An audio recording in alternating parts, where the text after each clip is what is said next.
Hello friends, आज की इस वीडियो में हम क्या पढ़ेंगे। रिलेशन पढ़ेंगे between gamma function and factorial function. Gamma function क्या होता है वो भी आपको बता चुका हूँ, फैक्टोरियल फंक्शन क्या होता है वो भी हम देख चुके हैं।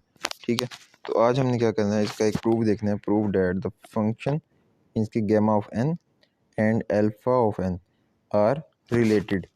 ठीक है, तो वो किस तरीके से रिलेटेबल है, मतलब उसको हमने इस तरीके से उनका रिलेशन लिख दिया। तो अब हम इसको प्रूव करते हैं। तो जी देखें, जो है हमारे पास gamma of alpha plus n.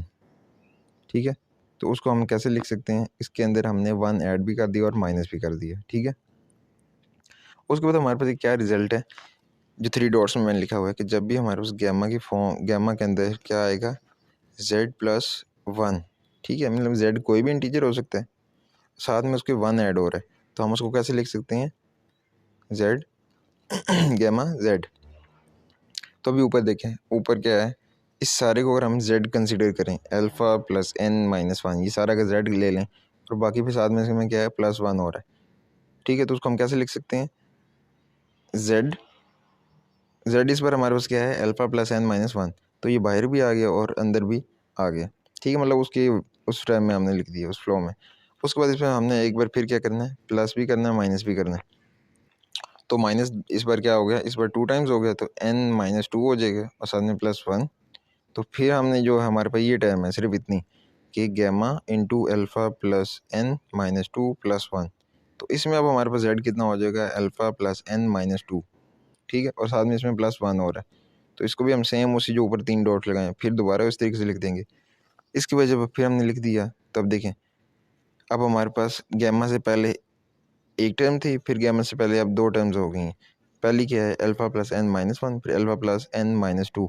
इस तरीके से हम नेक्स्ट भी क्या करेंगे, फिर इसमें प्लस माइनस ऐड करेंगे, plus one minus one add करेंगे। तो इसी तरीके से हमारे पास ये सीन चलता जाएगा ऐसे ही। ठीक है, कंटिन्यू होता रहेगा। तो एट द एंड हमारे पास क्या रिजल्ट निकलेगा, alpha plus n minus one, alpha plus n minus two, alpha plus n, इस तरह चीज चलता जाएगा। ठीक है, कहाँ तक जाएगा, अल्फ़ा प्लस वन तक जाएगा। ठीक है, और साथ में कितना आ जाएगा, अल्फ़ा प्लस वन तक जाने के बाद gamma into alpha plus one, यहाँ तक पहुँच गया। अब इसके बाद हम क्या करते हैं, इसके बाद हम सारे को ब्रैकेट में लिख देते हैं, जिसमें हमारे पास क्या आ जाएगा, अल्फ़ा प्लस। अभी देखें, ये असल में वही जो हमने फैक्टोरियल फंक्शन वाला कॉन्सेप्ट पीछे पढ़ा, लेकिन यहाँ से तो लिखा उल्टा हुआ है। ठीक है, वो कैसे, ये देखें, यहाँ पे अगर हम उल्टा ही पढ़ना शुरू करें, ब्रैकेट के अंदर लास्ट स्टेप देखें, एंड से पढ़ना शुरू करें, अल्फ़ा फिर अल्फ़ा प्लस वन फिर अल्फ़ा प्लस टू, चलते चलते चलते कहाँ तक खत्म हो रहा है, alpha plus n minus one तक। मीन्स के वही फैक्टोरियल फंक्शन जैसे हम ओपन करते हैं वही लिखा हुआ है, और वो यहाँ पे बन जाता है जैसे जब हम इस तरीके से पूरे फ्लो में बार बार वन ऐड करते हैं, वन और माइनस वन ऐड करते हैं, और बाहर कितना रह जाता है, गैमा ऑफ अल्फ़ा। ठीक है, तो ये आ गया। तो इसको हम सारे को, जो गैमा ऑफ अल्फ़ा से पहले पहले, उस सारे को हम कैसे लिख सकते हैं, वो हम लिख सकते हैं alpha of n plus alpha of n. ठीक है, तो उसमें हम लिख सकते हैं। तो वही मैंने इसको पहले तरतीब से लिखा ऊपर फर्स्ट टर्म में, जो एक सीक्वेंस आपको बता रहा था, और उसके बाद हमने इसको वापस बंद करके फैक्टोरियल फंक्शन की टर्म में अल्फ़ा ऑफ एन में लिख दिया। तो ये हमारा रिक्वायर्ड रिजल्ट है जो हमने प्रूव करना था। तो ये हमारे पास क्या होता है, वो रिलेशन है किसका, फैक्टोरियल फंक्शन का और गैमा फंक्शन का। अच्छा, तो ये अब हमारे पास क्या है कि जो हमने अभी ये रिलेशन पढ़ा है, ठीक है, इसकी बेस पे ही हमारे पास ये एक है प्रूफ। ये देखते हैं कि हमने एक रिजल्ट है, ये हमने प्रूव करना है कि फॉर गैमा ऑफ जेड, जब गैमा ऑफ जेड किसकी इक्वल हो, limit n approaches to infinity. ठीक है, तो एन माइनस वन फैक्टोरियल और साथ में एन की पावर जेड, और नीचे कितना है, जेड प्लस जेड, फिर जेड प्लस वन, फिर जेड प्लस टू और सो ऑन।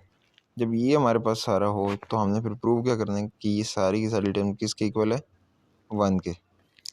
ठीक है, मतलब ये सारा प्रूफ जो है, limit n approaches to infinity n minus one factorial n की पावर जेड और over gamma of z plus n, ये सारे किसके इक्वल है, वन के। तो जी ये अब हम प्रूव करते हैं, सिंस गैमा ऑफ जेड इसकी इक्वल जो हमें गिवन था ऊपर, तो ये हमने यहाँ पे डायरेक्ट लिख लिया। ये जब डायरेक्ट लिख लिया तो नीचे जो ये जो बटे के नीचे है हमारे पास सारा, वो क्या बन रहा है, फैक्टोरियल फॉर्म बन रही है। ठीक है, तो उसको हमने कैसे लिख लिया, जेड एन फैक्टोरियल, उसे क्या दी, इक्वेशन नंबर वन। अब हम यही जो हमने अभी रिजल्ट प्रूव किया रिलेशन, वो यहाँ पे मैंने लिख दिया कि वो रिलेशन क्या है, और इस रिलेशन को हमने किधर करना है, वन में यूज़ करना है। तो जब 1 में यूज़ करेंगे तो हमारे पास जो नीचे है मीन्स की इक्वेशन नंबर 1 में देखें जहाँ पे ब्रैकेट के नीचे क्या लिखा हुआ है ZN फैक्टोरियल। तो हमने जो भी रिलेशन मैंने यहाँ पे लिखा वहाँ ZN फैक्टोरियल की जगह क्या है, वो सारी टर्म है। तो इस सारी टर्म को मैंने यहाँ पे लिख लिया। उसको सिंप्लीफाई का जस्ट सिंप्लीफाई करना है। तो उसमें क्या करना है कि जो बटे से भी मतलब बटे के बटे में जो है गैमा ऑफ जेड उसको सिर्फ हम ऊपर ले आएंगे, बाकी सारी की सारी टर्म वैसे ही होगी। ठीक है, तो हमने ये लिख ली। ओके, तो ये तो हमने सारी लिख ली और साथ में हमारे पास जो हमारे ऊपर हमें बताया हुआ है वो क्या है कि ये सारी जो सारी टर्म होती है जो अभी हमने बनाई है ये सारी किसकी इक्वल होती है 1 के। ठीक हो गया, तो वही हम जब इसको सिंप्लीफाई करेंगे तो हमारे पास किसकी इक्वल आ जाएगा 1 की इक्वल आ जाएगी। मीन्स के दोनों साइड से कैंसिल क्या हो जाएगा, गैमा ऑफ जेड दोनों साइड से कैंसिल होगा तो क्या रह जाएगा 1 रह जाएगा। तो ये हमने ये भी प्रूव कर लिया।